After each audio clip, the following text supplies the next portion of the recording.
Welcome to The Hardest Part, the show that unravels the stories behind the most challenging songs ever written. I'm Kieran Banerjee, and joining me in the studio on this episode is Elles Bailey. When I talked to her about her songwriting process, she shared an interesting perspective, one we actually haven't had on this show yet. For her, the hardest part of songwriting isn't writing a particular song, it's just showing up. She admitted that overcoming the fear of failure is a big challenge. But once she's there, the songs usually come pretty naturally. Elles is a strong believer in the magic of rewriting, with almost all of her songs going through a rigorous rewriting process after their initial creation.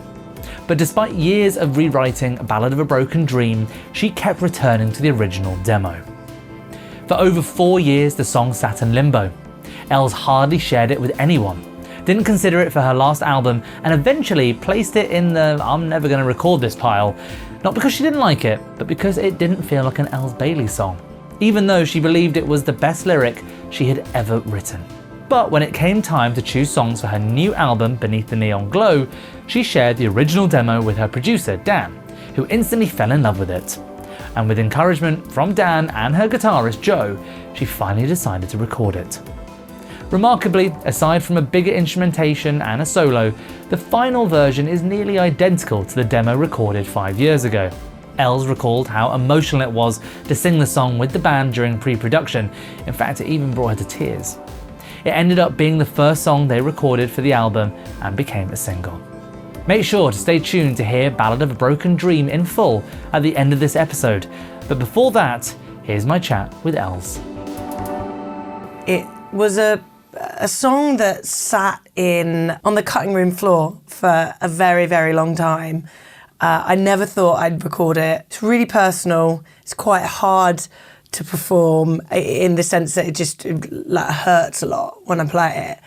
And I guess for a long time, I didn't think it would be an Elles Bailey song. So I wrote it in 2019, loved it. I just felt like it was like one of my most favourite lyrics that I've ever written. And I wrote it with my friend Tamara Stewart, who's an amazing songwriter. But for 4 years, I tried to rewrite the melody just to make it feel more me. And so when I was deciding songs for my last album, Shining in the Half-Light, I didn't even send it to Dan, my producer. And it just got kind of discarded, and every now and then I'd come back to it and try and rewrite bits or make it a bit more soul or a bit more gospel. Yeah.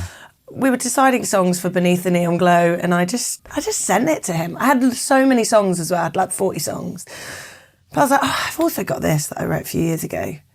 And he was like, what? How have I not heard this before? And he said, we have to record it. And I was like, I don't think I can. And then I invited Joe Wilkins, he's played guitar with me for 10 years. I invited him into the deciding of the tracks, basically, shaking the tree, as I like to call it. And it was top of his list as well. And so the fact that I had these, two people who worked with me for a long time and knew who I was, and they were both saying that we have to record this song. So I was like, okay then, I'll do it. And we were talking about it as you were performing the session, and as you said, it's a story. Yeah. Maybe you could tell us a little bit about that story, what it's about. So it follows a very incredibly talented musician, songwriter, who has ended his career playing in bars to people who aren't listening, who aren't giving him the time of day, who can't be bothered with his story because he's just his brilliance. Yeah, exactly, because he's just a guy playing in a bar for tips.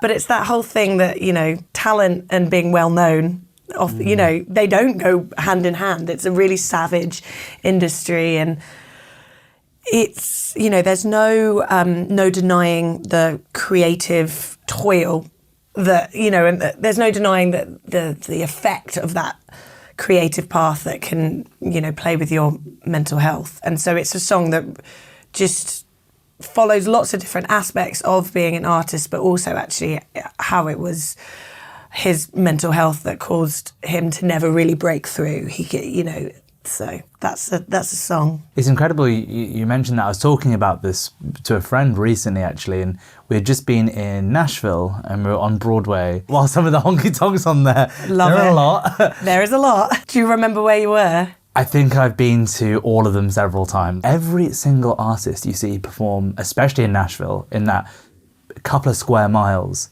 just oozes talent. Sometimes the respect just isn't attached in the same way just because they play at that honky-tonk. Yeah. And it's sad because the talent is insane. Yeah, Nashville blows my mind. Wherever you turn, there is someone who is unbelievable. But they don't have a fan base, or they don't have a... Yeah. And there's something heartbreaking about it, isn't there? Like being surrounded by so much talent, and so much talent that's never going to maybe really get the widespread adoption it deserves. Yeah, it is. And what that does to you. Yeah. Like, because we start as kids, we play piano, we learn, we do our 10,000 hours of, and you dream and you go and watch your band, you go to Glastonbury and watch your favourite band on the Pyramid stage and like, one day I'm going to be there. Yeah. But just sometimes that, actually most of the time that doesn't happen. So I think, it is a tragedy of a song, but I think there's the lyric, like, let him play, let him sing, like, show him respect. Just because he's not Elton John doesn't mean you shouldn't not show him the respect. So I think that underneath the sort of pain of the song, there is that, like, come on, stop talking. I have to ask, is it fictional? No. It's not. No, but I don't talk about the story because it's just too close to home. So, and that was one of the reasons why I didn't want to record it. I didn't know how I could talk about it. And when I was asked to do this podcast, and I was like, I have to, like, the song I have to do is Ballad of a Broken Dream, but how I still haven't quite learned how to speak about it because it's too close to home. It's really painful. It's something that I've watched like my whole life. Yeah. So I haven't quite figured it all out. And actually I rewrote some of the lyrics after we'd recorded it because I was like, I can't sing that. I listened back to the tracking from the studio and I thought, I can't release that. I cannot. That is just... too close. Yeah. And so I went back in and I kind of... So one day I think I'll release, or I'll be able to be like, this actually is the original lyric. But I rewrote the second, well, the first chorus or second verse, whatever you want to call it. Thank you for sharing it, Liz. Yeah. Well, it kind of really leads into my next question. Were there specific parts of the track that were very hard to finalise, especially hard to finalise? Yeah, well, definitely that. And I think, so basically it lived as a voice note on my phone for 5 years that I would every now and then like listen to. I remember being in like car parks and on flights, listening back, trying to rewrite melodies, trying to check on things and nothing ever sticking. And I felt like I tried to rewrite this song like many, many times. And I, as a songwriter, believe that like the best kind of writing is rewriting. Like most of my songs, they start as something and then they develop and you live with them and you change lyrics or you change melodies or whatever. And over a 6-month period or however long it takes for them to be finished or recorded. I sometimes feel like a song is never finished, is it? But I've got lost in my train of thought. This is classic. I kept on going back to Ballad and thinking nothing feels right apart from this original demo. So actually, it was kind of a song that I only rewrote in places because it was just too personal to release.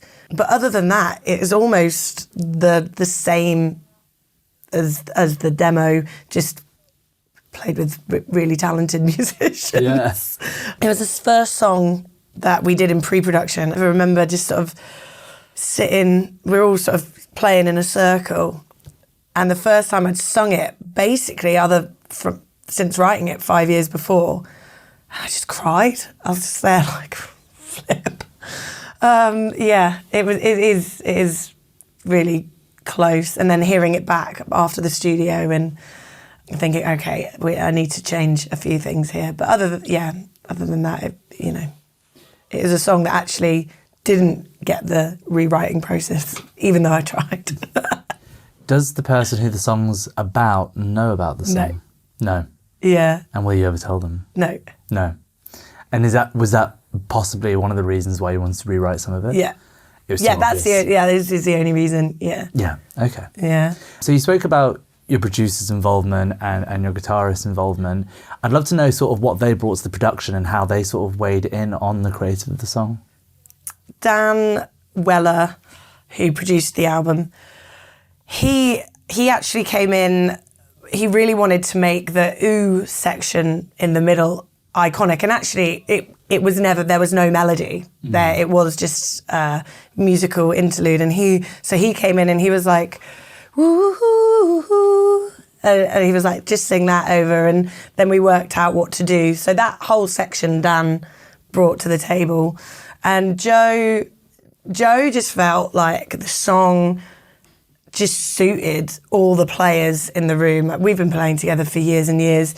The players in the room are my touring band, so we know each other really well. And he was like, this band will make this song sound amazing, which they did. And so I feel like they brought the song to life. So Joe's guitarist, he's been a big part of my sound, and he's quite a unique player. He's wonderful. I love his style, I love his playing. And he came in to this album sort of saying, let's not make this album about guitar in ways that your other albums have been. So he's so like selfless. So I tour with guitar, organ, bass, drums, BVs, and now acoustic guitar. But he was like, let's not just rely on organ as the sound, let's get Johnny on piano. So this song is very piano-led. It's got this beautiful piano solo, which obviously I haven't played in our session because I'm just not good enough. He kind of came in and was like, let's bring some different sounds to this album and not just rely on like what we go out when we tour. So one thing I love speaking to artists about, when you discuss a certain song with the artist who wrote it, they pick up on very certain parts of the track which change the way that you listen to it forever. Okay. And our audience are about to listen to the session you just did for us. So I'd love to know, is there any specific elements or parts of this song that you really want them to listen hard to that's going to change the way they listen to this song? I think there's a lyric, you're safest in the shadows when your mind's your enemy. It's the torment of his talent that will never set him free. I think that is maybe the song the part of the song which kind of sums it up a little bit. And you know, there's some quite harsh lyrics in this as well, which me listening, I'm like, did I go too hard there? But then you've got this line or this sort of section of lines that sums it up, and it's like, do you know what? Like, it's really, really tough as an artist, and when you really, really struggle with your mental health, then it's really hard. And I feel like that kind of rounds it off a little bit. There's a jukebox in the corner, and the Bud Light neon glows, and he's on the stage, guitar in hand, with a name nobody knows. There's an old man rolling a cigarette, a woman nursing wine. He sings his lonesome memories, he remembers his whole life. And his one and only child, raven-haired and deathly pale, terrified she'd lose it all to the needle and the nail. Every time he tries to save her, she slips further and further away. The only places worth a dime are in these songs that he plays.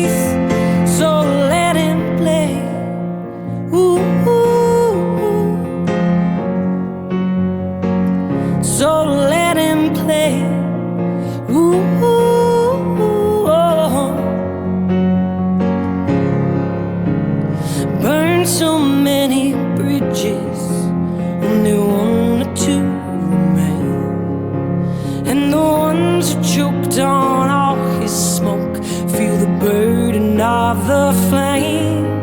I had a laugh about the good old days, band of brothers reminisce.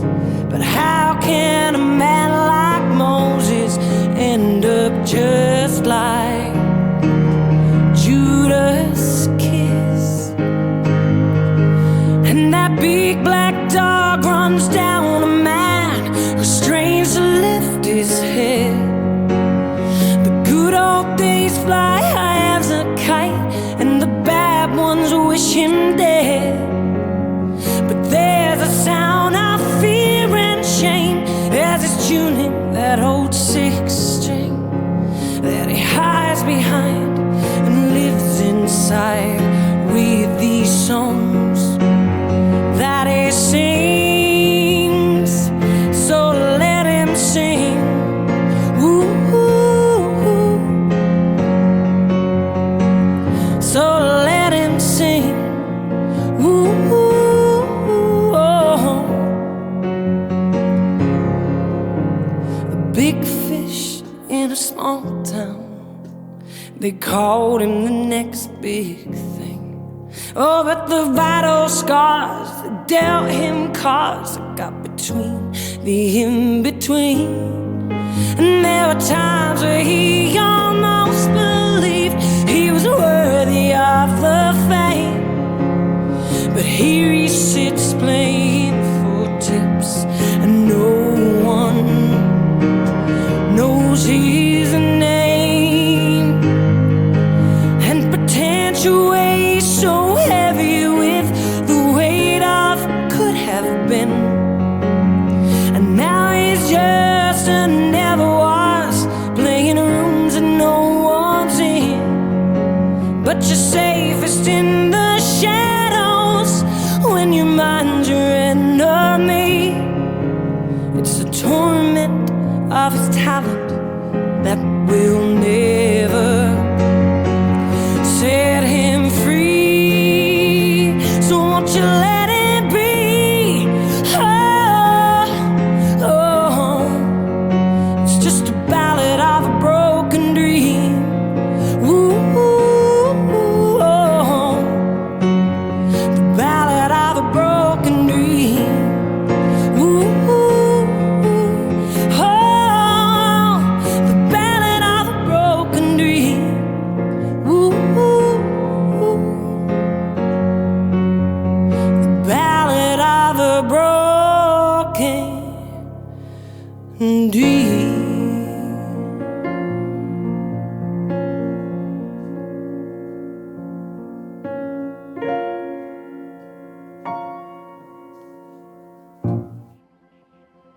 Thank you to Elles for coming on the show. Make sure to subscribe and follow The Hardest Part wherever you get your podcasts. We're on all major streaming platforms, as of course Spotify, YouTube, Apple Podcasts. This episode of the show was recorded in London's Soho at the Thin White Duke Studios.